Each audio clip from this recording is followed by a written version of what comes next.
we recommend using a headphone for our podcast. We also recommend you turn off the light in your room and be alone.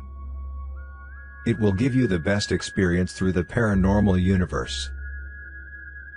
The main story of El Sombrerón centers around a young woman named Susana. Susana lived in La Recolección, which appears to be a former monastery in Antigua, Guatemala. She was described as incredibly beautiful with long, dark hair and large eyes. One summer night at dusk, she was out on her balcony, watching the stars when she noticed a short man dressed in all black. He also wore a black sombrero and carried a silver guitar.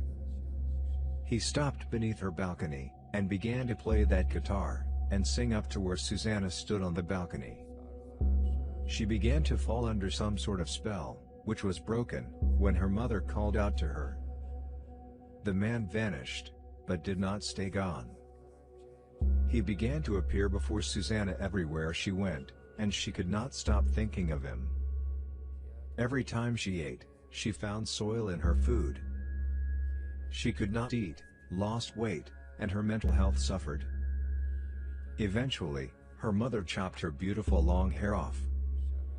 They went to the church, where the hair was soaked in holy water and prayed over by a priest. Susana never saw El Sombrerón again. While there are many different versions of the El Sombrerón legend from around the world, he appears in Guatemala, Mexico, Colombia, and other countries. The stories have many similarities across the board. El Sombrerón wears all black in all of the variations of the legend that I read, though his shoes do vary in color. He is always very short, which lends to his other nickname, the Goblin. Other constants include the use of that silver guitar to lure his target into a hypnotized state, so he is able to kidnap them. He is most obsessed with women with long hair and large eyes, hence Susana. It is said that he travels with mules and will braid their manes and tails. If he encounters other hair, such as a horse or dog, he braids that as well. He is said to only enter the town at dusk. Once he chooses his target, he ties his pack of mules up at or near their homes, marking her. Once he snatches her up, he takes her back to his home and has her eat dirt. Once the dirt is ingested, the woman is unable to sleep or eat. There are a handful of stories of personal encounters with El Sombrerón across the web, and those who speak up about coming face to face with him are still scared to speak about their experience to this day. One such person recounted how she saw him when she was a young child, and still felt fear relaying the tale.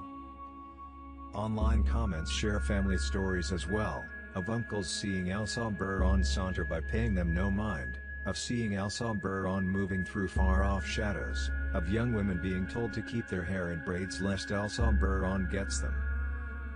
There are far fewer encounters out there than for other urban legends and folklore we've examined, though that's possible due to the cultural barrier. The story of El Sombrerón is seemingly a typical boogeyman story.